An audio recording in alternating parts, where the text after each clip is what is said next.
और इसमें एक और बात बता दूं, ज्यादातर लोग एक ही सलाह देते हैं कि साहब बियर पियो, उससे स्टोन निकल जाता है। हाँ, ये चीज तो भूल ही गए थे सर। अब आप मुझे ये बताइए, कौन चिकित्सक ऐसा होगा जो अपने पेशेंट को ये कहेगा कि भाई तुम अल्कोहल पियो। नमस्कार दर्शकों, healthfortnight.com के एक नए एपिसोड में आपका पुनः स्वागत है।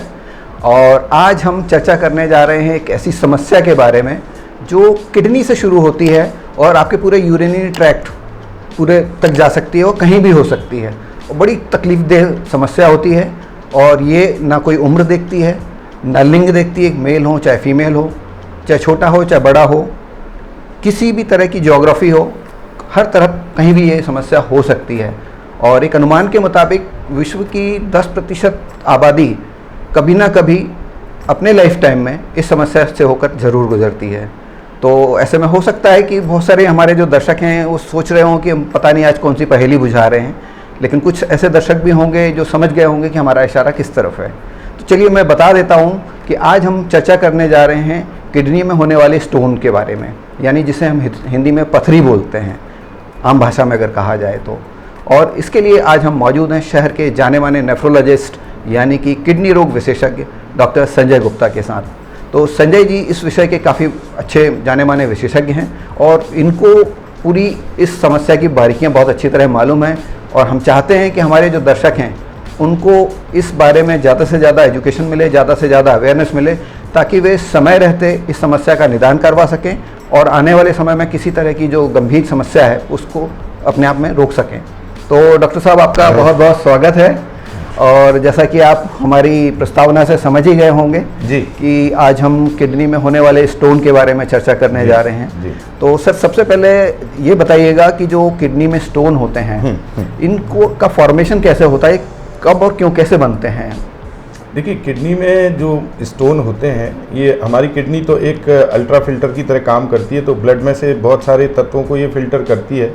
उन तत्वों में कैल्शियम भी होता है, फास्फोरस भी होता है, विभिन्न प्रकार के एसिडिक मटेरियल भी होते हैं। तो देखिए, जो लोग समझते हैं कि स्टोन फॉर्मेशन जो है वो कई बार हमारे पास पेशेंट्स आते हैं तो वो ये कहते हैं कि साहब हमको पथरी की शिकायत बताई गई है।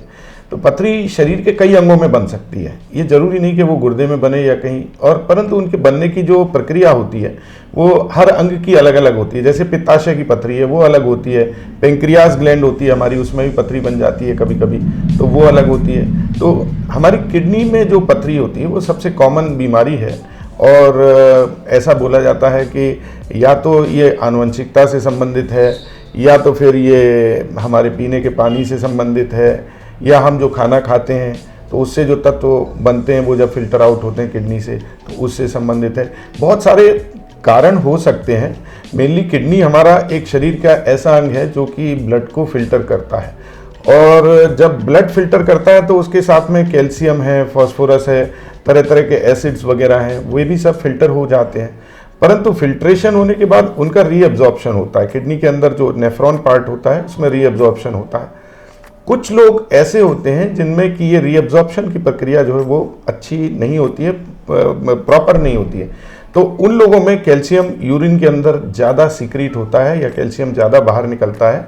और अगर हमारे यूरिन में एसिडिक तत्व भी मौजूद हैं तो ये कैल्शियम उन एसिड्स के साथ मिल करके स्टोन का निर्माण कर लेता है। तो कॉमनली ऑक्जेलिक एसिड जो है वो कैल्शियम के साथ मिलकर कैल्शियम ऑक्जेलेट के स्टोन्स बनाता है, या फॉस्फेट या फॉस्फोरिक एसिड होता है तो वो कैल्शियम फॉस्फेट के स्टोन्स बनाता है।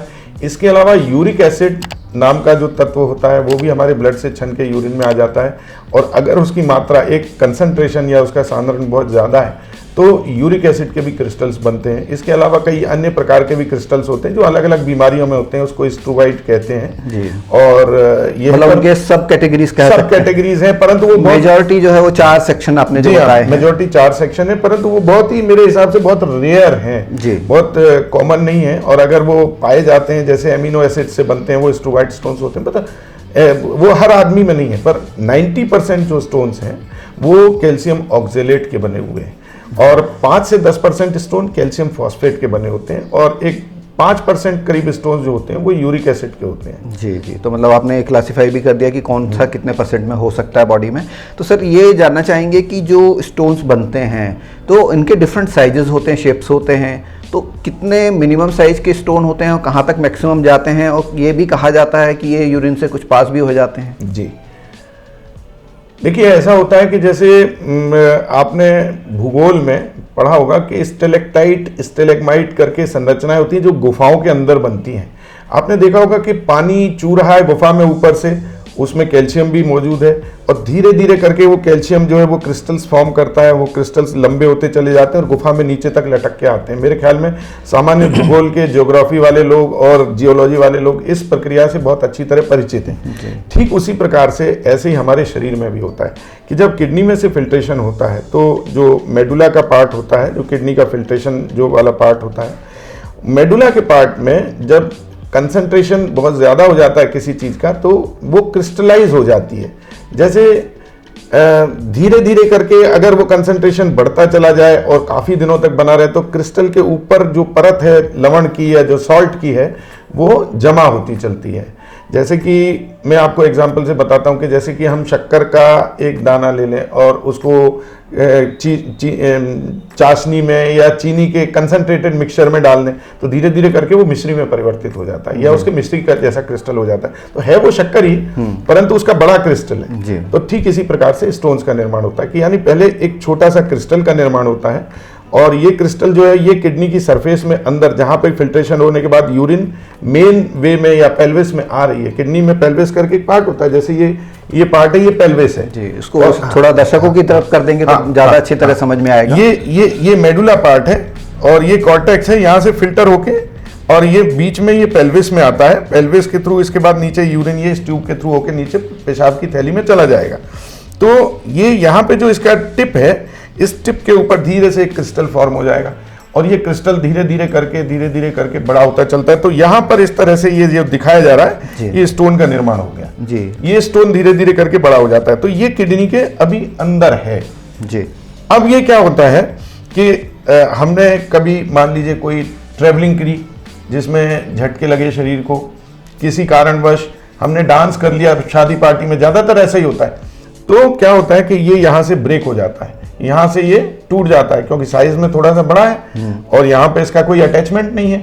तो ये टूट करके यहाँ कलेक्टिंग सिस्टम में आ जाता है और ये आप देख रहे हैं जैसे ये इसने कलेक्टिंग सिस्टम को रोक दिया, ब्लॉकेज कर दिया। तो ये क्रिस्टल जब तक यहाँ पर है, ये स्टोन यहाँ पर है, ये क्रिस्टल ही स्टोन है एक्चुअली। तो ये जब तक यहाँ पर है तब तक तो ये कोई सिम्टम देता ही नहीं है, कोई लक्षण नहीं। पर एक बार ये टूट करके यहाँ इधर ये कलेक्टिंग सिस्टम में फंसा और ब्लॉकेज इसने क्रिएट किया, उस वक्त ये किडनी से जो पेशाब बनती है वो पेशाब रुक जाती है। जब वो रुक जाती है तो धीरे धीरे करके ये किडनी अपनी साइज में फूलना शुरू कर देती है और इसमें जैसे कहते हैं किडनी में पानी भर गया, दिस इज कॉल्ड हाइड्रोनेफ्रोसिस। तो हाइड्रोनेफ्रोसिस होना शुरू हो जाता है। जब ये किडनी फूलती है उस समय दर्द होता है जी जी जी, उस समय दर्द होता है। तो ये किडनी ये कोशिश करती है, ज्यादा ज्यादा पेशाब बना के कोशिश करती है इसको बाहर, ये जो ऑब्स्ट्रक्शन है इसको मुझे बाहर निकालना, प्रेशर बनाती होगी, प्रेशर बनाती है। ये जो प्रेशर बना के तो इसको इसी रास्ते के थ्रू बाहर निकालने की कोशिश करती है। उस दौरान पेन होता है, पेशेंट को उल्टियां होने लगती हैं, यहाँ पे यूरिन रुक जाती है और इसके अलावा अगर ये प्रक्रिया ज़्यादा समय तक ये ऑब्स्ट्रक्शन बना रहता है तो यहाँ पे इन्फेक्शन भी हो सकता है। तो किडनी में भी इन्फेक्शन हो सकता है, यूरिन में भी इन्फेक्शन हो सकता है। ऐसी अवस्था में पस फॉर्मेशन हो जाता है किडनी के अंदर जी। तो जैसे मैंने आपसे डॉक्टर साहब पूछा था कि इसमें कितने mm तक के जो टुकड़े होते हैं पथरी के वो पास हो जाते हैं और कौन से ऐसे होते हैं जो ऑब्स्ट्रक्ट करते हैं और आगे नहीं बढ़ पाते? जो यूरेटर होता है ना साहब जी, वो ये पेन देख रहे हैं, इस पेन की रिफिल का जो बराबर पतला होता है वो हमारी किडनी यहाँ पर है और नीचे हमारा ब्लैडर है। तो वो यहाँ से यहाँ तक ये पतली नली के थ्रू पेशाब नीचे आता है, नीचे ब्लैडर में खुलता है। अब स्टोन जो 7 mm से नीचे की साइज के स्टोन्स हैं, कई बार तो ऐसा होता है कि वो 4 mm 5 mm का स्टोन बनता है, वो बिना कुछ कहे, बिना कोई लक्षण दिए, बिना कोई सिम्टम दिए सीधे पेशाब के साथ बाहर चला जाता है और जब वो जाता है तो शायद पता भी नहीं चलता है। तो ये एसिम्टोमेटिक स्टोन है। अगर ये 7 mm से ज़्यादा है तो ये इस नली में फंस जाता है। इसके अलावा इसमें एक और चीज़ रहती है कि ये स्टोन जो होते हैं ये समतल सतह नहीं होती इनकी, ये देख रहे हैं आप ये सतह, ये सतह देखिए कांटेदार सतह, जैसे सुपारी का टुकड़ा होता है जिसके अंदर बहुत सिरेटिंग एजेस होती हैं, बहुत तीखी शार्प एजेस होती हैं। ये एजेस जाके यहाँ पे कहीं ना कहीं चिपक जाती हैं और ये धंस जाता है उसमें, तो यूरेटर के मांस में धंस जाता है, तो ब्लीडिंग भी हो सकती है उसकी वजह से। तो इसीलिए कई बार खून जाता है पेशाब के साथ। और ये जब ट्रेवलिंग करता है तब भी ये चूंकि एक समान आकार का नहीं है, ये कोई गोल स्मूथ गेंद जैसा होता नहीं है, तो ये काफी ट्रॉमा प्रोड्यूस करता है और उस ट्रॉमा की वजह से भी हमको पेन होता है और ब्लीडिंग होती है, दोनों चीजें हो सकती हैं। तो डॉक्टर साहब इसमें अगर कोई आम व्यक्ति है उसको कई बार ऐसा होता है कि जब आप बता रहे हैं कि एसिम्प्टोमेटिक भी हो सकता है और कई बार पेन के जरिए भी सामने आती है इसकी तकलीफ, तो कौन से ऐसे लक्षण होते हैं जिससे कोई व्यक्ति को समझ जाना चाहिए कि हमारे जो किडनी में स्टोन चालू हो गया बनना और इसको अब हमको दिखा लेना चाहिए? हाँ, देखिए दो तरह के पेशेंट्स होते हैं इसमें। एक तो वो पेशेंट्स होते हैं जिनको लाइफ में एक आध बार ही ये समस्या हुई होती है और बार बार नहीं बनते हैं। एक उस तरह के भी पेशेंट्स हैं जिनको बार बार रिकरेंस फॉर्मेशन होता है। ऐसा माना जाता है कि 60% लोगों को 5 साल के अंदर दोबारा से इसको स्टोन बनने की संभावना होती है, जिनको एक बार हो चुका है।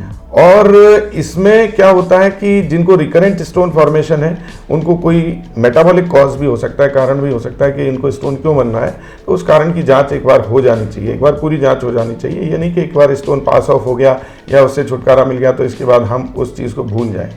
ज़्यादातर करके हमको ये प्रयास करना चाहिए कि हम अच्छे से अपने आप को हाइड्रेट रखें, पानी अच्छे से पिएं, ताकि हमारा यूरिन जो है वो कंसंट्रेटेड नहीं रहे। ये खासतौर से मैं उन लोगों के लिए बता रहा हूँ जिन लोगों को स्टोन्स बार बार बनते रहते हैं। नॉर्मली ये देखा गया है कि ये स्टोन बनने की जो प्रक्रिया है ये किडनी के अंदर इंट्रिंसिक डिफेक्ट होता है, उसका डिफेक्ट होता है जो बहुत सारे लोगों में आनुवंशिकता के आधार पे आता है जी। तो यानी पिताजी की किडनी में कैल्शियम ज़्यादा क्षमता था तो उनकी संतति में भी किसी में वो गुण आ सकता है कि उनकी किडनी से भी कैल्शियम मैटरनल और पैटर्नल, तो ये पैटर्नल मैटरनल कहीं से भी आ सकता है। तो एक आनुवंशिकता से रिलेटेड भी ये चीज़ होती है। और इसमें घर के अंदर ये हिस्ट्री पाई जाती है कि भाई चाचा को भी स्टोन की प्रॉब्लम होती थी तो भतीजे को भी हो रही है या उनके फादर को भी थी, तो इस तरीके से होता है। तो इन लोगों को अपने खास जांच करा के कोई कारण यदि है तो उस कारण का भी पता लगाना चाहिए। खाने पीने में भी अपन चर्चा करेंगे कि किस प्रकार से अपन अपना रखेंगे। तो सर ये जैसा आपने बताया है कि फैमिली में भी हो सकती है, तो बहुत सारे लोग आज की डेट में डायबिटीज़ से पीड़ित हो रहे हैं, तो डायबिटिक लोगों को अगर ये समस्या हो जाती है या उनकी पॉसिबिलिटी किस तरह की है, थोड़ा इस पर भी प्रकाश डालें। देखिए शुगर के पेशेंट्स को स्टोन ज़्यादा बनते हैं ऐसा तो कहीं कोई विवरण नहीं है, ना ही ऐसा अनुभव है। लेकिन शुगर या डायबिटिक पेशेंट्स को अगर स्टोन फॉर्मेशन हो गया और ऑब्स्ट्रक्शन हो गया तो उनको यूरिनरी ट्रैक्ट इन्फेक्शन होने की चांसेस ज़्यादा होती हैं, तो किडनी खराब होने के तक के चांसेस उनके बन जाते हैं जी। कई बार क्या होता है कि स्टोन जैसे फॉर्मेशन हुआ, स्टोन आके अटक गया और स्टोन चूंकि यूरेटर में है तो उसने 1-2 दिन दर्द पैदा किया, उल्टियाँ हुई, तबीयत खराब हुई, बुखार भी आ सकता है, पेशाब में ब्लड भी गया, ये सब लक्षण हो सकते हैं। अब उन्होंने कहीं से दवा लेकर के खा ली, पेन किलर्स लेके लोग यूजुअली खा लेते हैं, उन्होंने पेन किलर्स खा ली, वो पेन खत्म हो गया वो पेन खत्म हो गया, इसके बाद वो पेन नहीं हुआ। तो कई बार वो ये समझते हैं कि मेरा स्टोन तो पास ऑफ हो गया या निकल गया है, स्टोन की समस्या अब नहीं रही, परंतु वो स्टोन में ऑब्स्ट्रक्शन बरकरार है। अगर उसमें इन्फेक्शन नहीं है तो किडनी शुरुआत में जब तक वो पेशाब फॉर्मेशन करती रहती है तब तक दर्द करती है, और एक बार अगर किडनी फेल हो जाती है वो और पेशाब बनना बंद हो जाता है तो सर प्रेशर ही नहीं रहेगा उसके अंदर किडनी में। जब प्रेशर नहीं रहेगा तो दर्द नहीं होगा। इसका मतलब ये है कि अगर आपका पेन खत्म भी हो गया है तो भी ये बात सुनिश्चित कर लेना चाहिए कि स्टोन वाकई में पास ऑफ हो गया है कि नहीं हुआ है। रूल आउट कराना बहुत जरूरी है। अगर वो स्टोन वहीं पड़ा रह गया है और उसने किडनी से पेशाब का फॉर्मेशन कम कर दिया तो वो किडनी को खराब कर देगा और ये किडनी की इंजरी परमानेंट भी हो सकती है। तो सर जैसे आपने बताया कि रूल आउट करने वाली बात जो हो रही है, तो ये कैसे डायग्नोस किया जाता है, इसको थोड़ा इस बारे में हम चर्चा करें। देखिए सामान्य जांचें तो हम लोग करते ही हैं, हम लोग ब्लड पिक्चर कर रहे हैं, हम लोग यूरिन में देखते हैं आरबीसी है कि नहीं है, हेमेचूरिया है कि नहीं है, वो सब चीज़ें देखते हैं, पस सेल्स हैं कि नहीं है ये। और इसके अलावा ब्लड यूरिया, सीरम क्रिएटिनिन से हम किडनी फंक्शन का भी पता लगा लेते हैं कि किडनीज ठीक काम कर रही हैं कि नहीं काम कर रही हैं। सबसे इम्पॉर्टेंट चीज़ है हम सोनोग्राफी में बहुत आसानी से नॉन इन्वेजिव तरीके से ये देख सकते हैं कि भाई किडनी में स्टोन नीचे आ गया है कि नहीं आया है, पोजीशन उसकी किडनी के अंदर स्टोन है तो कितने। अब ज़्यादातर लोग चिंतित ये रहते हैं कि सर साइज, मेरा साइज क्या है, स्टोन का साइज क्या है। ठीक है, उनका ये सोचना बड़ा जायज़ है कि छोटे स्टोन अगर होते हैं तो वो पास ऑफ हो जाते हैं, लेकिन जो स्टोन किडनी में दिख रहा है वो स्टोन कभी भी सिम्टम प्रोड्यूस नहीं करता है। सिम्टम प्रोड्यूस जो स्टोन करता है वो तो यूरेटर में होता है, उसकी साइज जानना बहुत जरूरी रहती है। और चूंकि हमारा यूरेटर पेट के अंदर से गुजरता है तो उसके ऊपर आंतें होती हैं तो सोनोग्राफी में भी कभी कभी स्टोन की साइज नहीं दिख पाती है, छिप जाता होगा, छिप जाता है। तो ऊपर जो स्टोन की साइज है उससे हमें कोई लेना देना नहीं है, क्योंकि वो तो उसका पेन से कोई रिलेशन नहीं है। जो बीच में जो यूरेटर में स्टोन है, जो मूत्र नलिका में अंदरूनी मूत्र नलिका में स्टोन है, उस स्टोन को जो है साइज पता होना चाहिए। तो हमें कई बार सीटी स्कैन का भी मदद लेना पड़ती है, और सीटी स्कैन इसमें 100% हमको डायग्नोसिस दे देता है, स्टोन की क्या पोजीशन है, कितना बड़ा है, किस एरिया में अटका हुआ है, तो ये सब चीजें। तो अगर सोनोग्राफी में दिख जाए तो ठीक है, नहीं दिखता है तो हम सीटी स्कैन पे जाना पड़ता है। इसके अलावा सोनोग्राफी से हमें इनडायरेक्ट एविडेंस मिल जाता है कि हमारी किडनी में हाइड्रोनेफ्रोसिस अगर है और बाकी के लक्षण स्टोन को फेवर कर रहे हैं तो स्टोन है। तो डायग्नोसिस के लिए सबसे अच्छा टूल इसमें सोनोग्राफी है। इसके अलावा बाकी के रूटीन टेस्ट तो हमें करने ही करने हैं। तो सर इसमें अब डायग्नोसिस की जब बात हो गई है तो अब हम ट्रीटमेंट पर आते हैं कि सबसे बड़ा जो पार्ट होता है, सबकी जिज्ञासा भी होगी हमारे दर्शकों की, भाई अगर ये समस्या हो गई है तो इसका क्या किया जाना चाहिए, और अगर उनको पता नहीं है और वो कहीं चुपचाप चल रही है तो उसको डायग्नोस भी कराएं।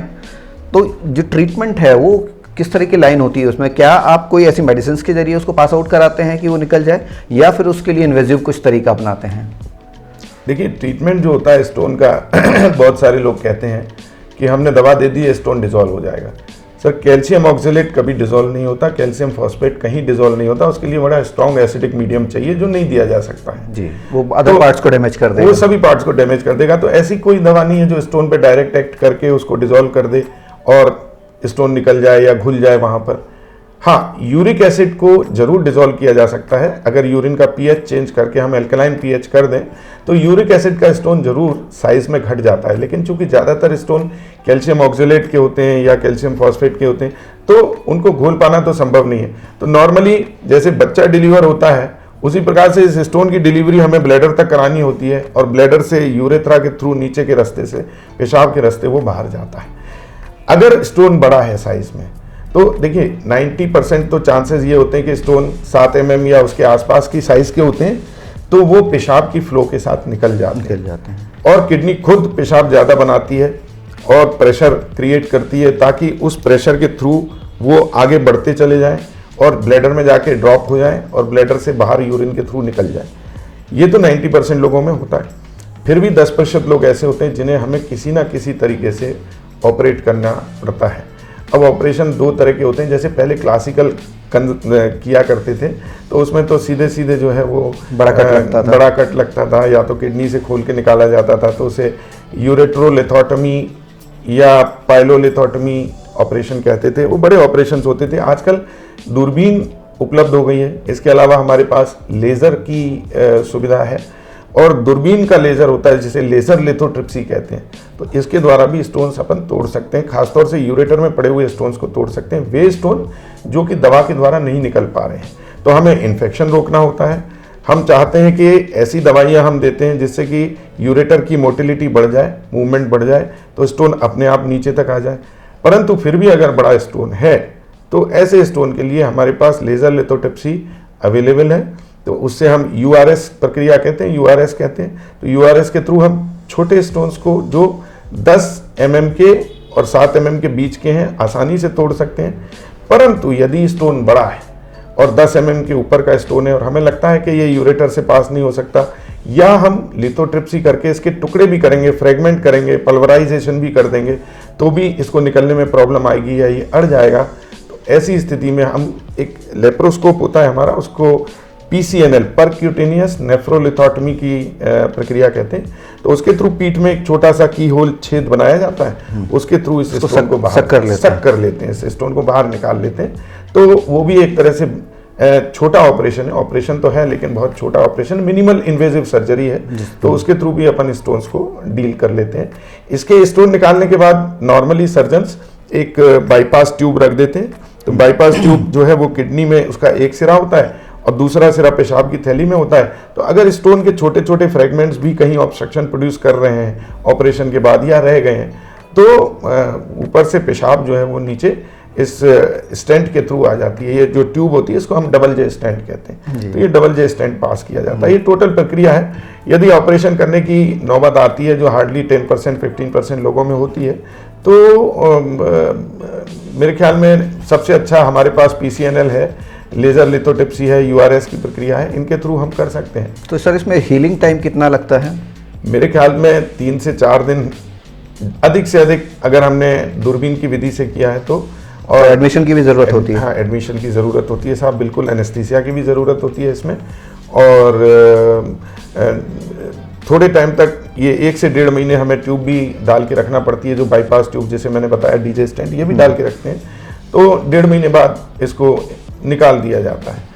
तो इस तरीके से करके हम स्टोन से जो है वो छुटकारा पा सकते हैं। लेकिन इसमें एक चीज़ और मैं आपको बता दूं कि जो स्टोन किडनी के अंदर हैं उनको extra corporeal shockwave lithotripsy, ESWL करके एक मशीन, मेरे ख्याल से आज से 15 या 20 साल पहले जब ये आई थी तो इसका बहुत जोर था जी। बड़ा सिंपल प्रिंसिपल है साहब। कभी भी जब बाहर बम फटता है, जब बड़ा बम फटता है तो हमारी खिड़की के शीशे टूट जाते हैं। इस चीज को शॉक वेव कहते हैं। तो उसी प्रकार से ये जो मशीन होती थी, ये शॉक वेव प्रोड्यूस करती थी, ये क्रिएट करती थी।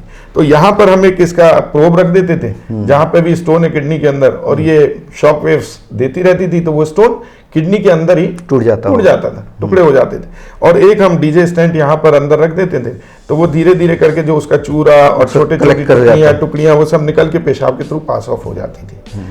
तो पहले इसका बहुत जोर था, पर मुझे ऐसा लगता है कि ESWL से ज़्यादा अब लेज़र लिथोट्रिप्सी का ज़माना आ गया है। उससे भी एडवांस हमारे पास इक्विपमेंट्स आ गए हैं, और इनके थ्रू हम कभी भी किडनी में अगर ऑपरेशन की ज़रूरत पड़ती है तो उसको कर सकते हैं। इसमें एक बात और बता दूं कि ज़्यादातर लोग इस भ्रम में रहते हैं। किसी ने बोला कि साहब कुल्थे की पानी पी लो, किसी ने मकोए का पानी पिला दिया, तो कोई बोलता है होम्योपैथिक दवा से ये स्टोन घुल जाते हैं। देखिए, ये सब मेरे अनुभव से तो सब टाइम वेस्ट करने वाली चीज़ें हैं। अगर हमको स्टोन है और उसने हमारी किडनी को असर किया हुआ है तो हमें जल्दी से जल्दी इस चीज़ से छुटकारा पा लेना चाहिए, भले ही पेन हो चाहे नहीं हो, क्योंकि आगे चल के ये हमारी किडनी के फंक्शंस पे असर डालेगा। तो सर जैसा कि आपने बताया कि कुल्थे का पानी या तरह तरह के उपाय करते हैं लोग, तो इसको लेकर के काफ़ी सारे मिथ्स भी हैं। कुछ लोग बोलते हैं टमाटर नहीं खाना चाहिए, जिसमें कैल्शियम ज़्यादा रिच हैं चीज़ें उनको नहीं खाना चाहिए, या मिल्क प्रोडक्ट्स को अवॉइड करना चाहिए। तो ऐसे कौन कौन से मिथ्स हैं जो आपके समक्ष आते हैं, जिनके बारे में आप दर्शकों को बताना चाहेंगे, जिनसे लोगों को बचना चाहिए? ये बहुत बहुत बहुत बहुत अच्छा प्रश्न आपने किया है, और मेरे ख्याल में 99% लोग मुझसे यही पूछते हैं, और घर के अंदर फूड पुलिसिंग चालू हो जाती है। तो साहब टमाटर मत दीजिए, पालक मत दीजिए, इनको मेथी नहीं देना, इनको आंवला मत देना, ये सब चीज़ें मत देना। परंतु मेरा मानना ये है कि सीमित मात्रा में हर चीज़ ली जा सकती है। असीमित मात्रा में कोई भी चीज़ का अधिक सेवन करेंगे तो चूंकि ये एसिडिक चीज़ें होती हैं, तो इन चीज़ों की वजह से ये कैल्शियम के साथ ज़्यादा रिएक्शन होती है, तो ज़्यादा स्टोन्स बन सकते हैं। एक बात और बताओ, कोल्ड ड्रिंक में फॉस्फोरिक एसिड बहुत होता है जी, तो फॉस्फेट स्टोन बनने की संभावनाएं बहुत होती हैं। जो लोग बहुत कोल्ड ड्रिंक्स का सेवन करते हैं जी, उन लोगों के अंदर, तो हमें इन सब चीज़ों को अवॉइड करना चाहिए। बहुत ज़्यादा चाय पीने वाले, चाय में टैनिक एसिड होता है जी, ये टैनिक एसिड भी, और ग्रीन टी के बारे में भी कहा जाता है, ग्रीन टी के बारे में भी है, बिल्कुल है। तो सीमित मात्रा में लें तब तक तो ठीक है, असीमित मात्रा में आप लेंगे तो निश्चित तौर पे ये चीज़ें नुकसान पहुंचाएंगी। परंतु ये कहना कि हमने बिल्कुल दूध छोड़ दिया, हमने बिल्कुल अंडे खाने बंद कर दिए, हमने कैल्शियम लेना बंद कर दिया, ये आजकल नई रिसर्च में सर ये जो मीट के बारे में भी कहा जाता है, इसके अलावा जो प्रोसेस फूड है इसके बारे में भी कहा जाता है, तो ये कितनी सच्चाई है इसमें? देखिए, कैल्शियम का बाहर से अगर ले रहे हैं तो उसका किडनी स्टोन बनने से कोई संबंध नहीं है, ऐसा अब नई रिसर्च के द्वारा पाया गया है। बल्कि अगर आप कैल्शियम नहीं दे रहे हैं तो कैल्शियम की कमी हो जाती है शरीर में, तो वो कैल्शियम ब्लड में बोन्स से आता है, और वही कैल्शियम जो बोन्स से आता है वो ज़्यादा फिल्टर होता है, उससे स्टोन बनने की संभावना बढ़ जाती है। तो इसलिए ये कहा जाता है कि कैल्शियम रोकना नहीं है हमको डाइट में, हमको डाइट में सब लेना है। प्रोसेस्ड फूड की जहाँ तक आपने बात की, प्रोसेस्ड फूड में जो प्रिजर्वेटिव्स होते हैं वो सब एसिडिक होते हैं, सोडियम मेटाबाइसल्फाइड डला हुआ है या कई तरह के जो केमिकल्स डले हुए हैं, ये केमिकल्स भी स्टोन फॉर्मेशन को बढ़ावा दे सकते हैं। स्टोन फॉर्मेशन को अगर प्रिवेंट करना है तो सबसे अच्छी चीज़ ये कि सिट्रस फ्रूट्स का इस्तेमाल कीजिए। सिट्रस फ्रूट्स क्या होते हैं? नींबू है और संतरा है, ये जो नेचुरल फ्रूट्स हैं इनके अंदर जो साइट्रेट्स होते हैं, ये स्टोन का जो एग्रीगेशन होता है, जो क्रिस्टलाइजेशन होता है, जिससे कि स्टोन बड़े होते हैं, उसको ये रिड्यूस कर देता है। तो अगर ये रिड्यूस कर देगा तो आपका स्टोन फॉर्मेशन निश्चित तौर पे कम हो जाएगा। पानी अधिक पीजिए, सिट्रस फ्रूट्स का सेवन कीजिए, बहुत अधिक मात्रा में पालक, टमाटर, ये चीज़ें लेने की ज़रूरत नहीं। लेकिन इसका ये भी अर्थ नहीं कि अपन इन चीज़ों को टोटली बंद कर दें। हमारे शरीर में कई तत्वों की कमी हो जाएगी अन्यथा। जी जी। और इसीलिए कैल्शियम भी हम बंद नहीं करते। तो सर, जैसे आपने पानी वाली बात बताई, तो अक्सर ये कहा जाता है कि मई जून के महीने में इसके केसेस ज़्यादा बढ़ते हैं, ऐसा ये सच्चाई है क्या इसमें? देखिए, मई जून में कंसंट्रेटेड यूरिन होता है तो स्टोन बनने के चांसेस तो ज़्यादा होते हैं। लेकिन कोई भी नया बना हुआ स्टोन तो क्रिस्टल फॉर्म में ही होता है। जो पुराने स्टोन्स होते हैं, बड़े हो जाते हैं, वही सिर्फ प्रॉब्लम क्रिएट करते हैं। तो पानी की कमी से डायरेक्ट इसका कोई रिलेशन तो नहीं है, लेकिन अगर आप पानी कम पिएंगे या यूरिन आपका कंसंट्रेट हो जाएगा उस अवस्था में, क्योंकि बॉडी कंजर्व कर रही है पानी को, आपने पानी हाइड्रेट नहीं किया है पूरी तरह से प्रॉपरली, तो उस अवस्था में नए क्रिस्टल्स बनने की और नए स्टोन बनने की संभावना बहुत बढ़ जाती है। परंतु पुराना स्टोन अगर बना हुआ है तो उसका पानी के ऐसे कोई खास लेना देना नहीं है। बल्कि अगर आपने ज़्यादा पानी पी लिया तो होगा क्या कि वो स्टोन जो जहां अटका हुआ है किडनी में ऊपर, वो कलेक्टिंग सिस्टम में टूट के नीचे आ जाएगा यूरिन फ्लो के साथ। हो सकता है कि और आपको दर्द चालू हो जाए उल्टा है। और कई बार क्या रहता है कि लोग सोचते हैं कि ये इसको मैं और पानी पी के निकाल दूंगा, स्टोन ने आपका रास्ता रोका हुआ है, आप पानी पी रहे हैं और आप पानी पिए जा रहे हैं तो यूरिन ज्यादा बन रही है, प्रेशर तो आपकी किडनी में प्रेशर और बिल्डअप हो रहा है, पेन डबल हो जाता है। तो ये भी नहीं करना चाहिए। अगर आपको पेन होना शुरू हो गया है तो पानी की मात्रा जितनी आपको आवश्यक है उतनी ही लीजिए। अपने चिकित्सक से संपर्क कीजिए, उसे ये पता लगाएगा, वो ये बताएगा कि कितना पानी पी सकते हैं, कितना नहीं पी सकते हैं। और अगर आपने बहुत ज़्यादा पानी पीकर खुद ही इसको कोशिश की तो दिक्कत हो सकती है। और इसमें एक और बात बता दूं, ज्यादातर लोग एक ही सलाह देते हैं कि साहब बियर पियो, उससे स्टोन निकल जाता है। ये चीज तो भूल ही गए थे सर। अब आप मुझे बताइए, कौन चिकित्सक ऐसा होगा जो अपने पेशेंट को ये कहेगा कि भाई तुम अल्कोहल पियो और आपका ट्रीटमेंट हो जाएगा। लेकिन बहुत बड़ी मात्रा में जनता बियर पीते हो या नहीं पीते हो, मैं तो ये कहता हूँ लोगों को बहाना मिल जाता है अल्कोहल की आदत पड़ जाएगी।